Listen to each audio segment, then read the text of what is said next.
Hello everyone, welcome back to my channel. আজকে ডেটটা হচ্ছে 20 এপ্রিল।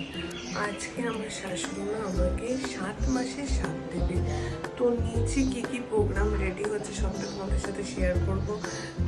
যারা রান্না করবে তারা চলে এসেছে।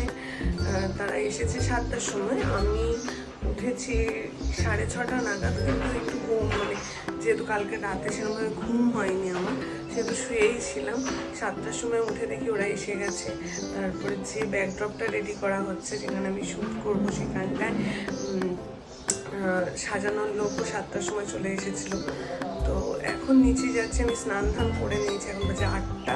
তো নিচে যাচ্ছি, দেখবো কী কী প্রিপারেশান চলছে। চলো তোমাদের সাথে সবটাই শেয়ার করবো, দেখতে থাকবো। এরকম একটা শুভ দিন আর ঠাকুর দর্শন করব না সেটা তো হয় না। তো সকালবেলা চান করেই পৌঁছে গেলাম মন্দিরে, মানে আমাদের ঘরের মন্দিরে। সেখানে গিয়ে ঠাকুরকে প্রণাম করে নিলাম, আর ছাদে এই ডেকোরেশনটা করে দিয়ে গিয়েছিল সকালেই, যেটা তোমাদের সাথে শেয়ার না করে পারলাম না। নিচে এসে দেখলাম রান্নার জোগাড় তুঙ্গে, সেটাও ক্যামেরা বন্দি করে নিতে ভুললাম না। তারপরে ব্রেকফাস্টটা করে নিলাম। এই যে আমার ব্রেকফাস্ট ছিল সকালে। গেস্টরা চলে আসে আর আমি প্রতিবারই লেট হয়েই রেডি হতে, তো সেই জন্য রেডি হতে বসে পড়লাম। সেই ক্লিপগুলোও কিছুটা তোমাদের সাথে শেয়ার করে নিলাম।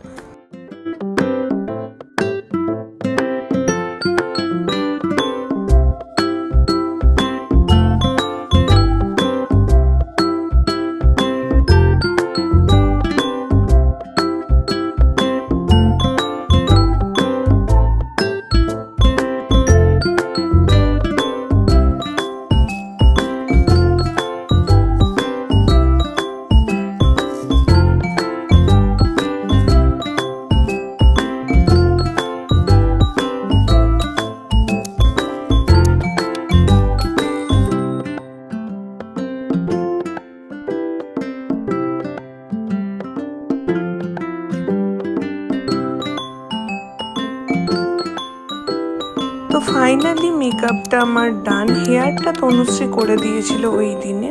তো বলে রাখি, ফের একটু নিচে থেকে ঘুরে আসতে ইচ্ছা করলো, যে রান্না কতদূর এগিয়েছে। তো দেখতেই পাচ্ছ পাতুরি কলা পাতায় মোড়া চলছে, পমফ্রেট মাছ ভাজা হয়ে গেছে।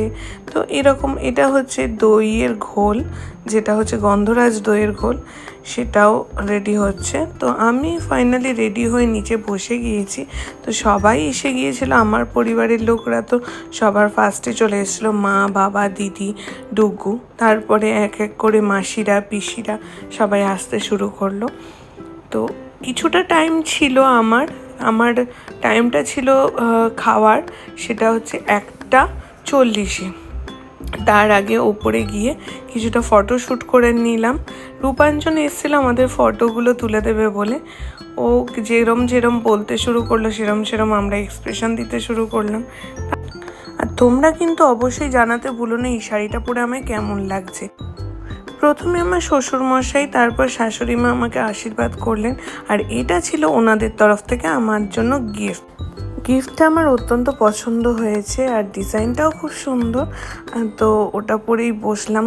আমার হাতে পলা আর অ্যাডজাস্ট হচ্ছিল না বলে শাঁখাটাই পরেছিলাম। তাও আমি 2 দিন বাদে খুলতে পেরেছি, কারণ আমার হাত পা প্রচণ্ড ফুলছিল। তো তারপরে চলে এলো আমার মা বাবা, আশীর্বাদ করলো। তারপর পিসি, মাম্পিদি, ছোটো মাসি সবাই এক এক করে আশীর্বাদ শুরু করলো। তারপরে এনারা হচ্ছেন আমাদের ফ্ল্যাটে একসাথে থাকা পরিবার। তো এনারা আমাকে আশীর্বাদ করছিলেন।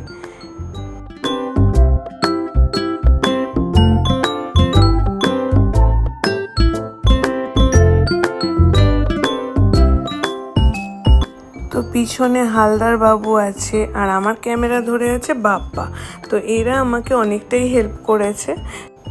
বাপ্পা এখানে ক্যামেরাটা করছে, যাতে আমার সমস্ত ক্লিপগুলো ক্যামেরাবন্দি হয়। ইনি আমার সম্পর্কে মামি শাশুড়ি হবেন।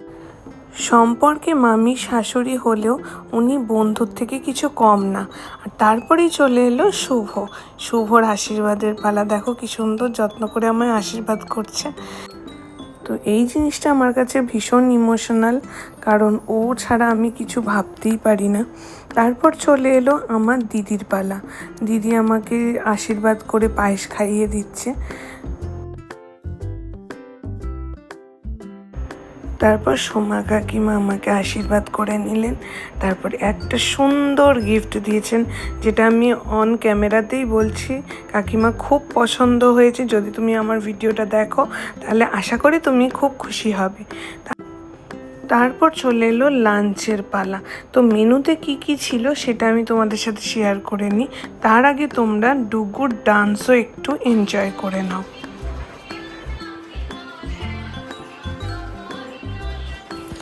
লাঞ্চে ছিল সাদা ভাত, ঘি, গন্ধরাজ লেবু, লাল শাক ভাজা, সোনামুগ ডাল, তারপরে ছিল ফিশ বাটার ফ্রাই, দই পটল ছিল, তারপরে ছিল ভেটকি মাছের পাতুরি, তারপর পমফ্রেট মাছের ঝাল, চাটনি, পাঁপড়, মিষ্টির মধ্যে ছিল কালাকাঁদ, মিষ্টির দই, আর ছিল রসমালাই বা মালাই চমচম।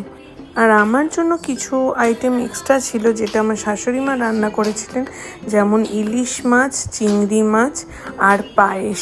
এই 3টে আইটেম এক্সট্রা ছিল। আর ছিল 7 রকম ভাজা। সন্ধেবেলা সবাই চলে যাওয়ার পরে আমরা সব গিফটসগুলো আনপ্যাক করতে শুরু করলাম। তো এক এক করে গিফটসগুলো আমি দেখলাম, আমার খুব পছন্দ হয়েছিল।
এই গিফটটার কথা একটা বলবো। এই গিফটটা কিন্তু আমার একটা জেঠিমা দিয়েছে, যেটা হচ্ছে অমিতার মা।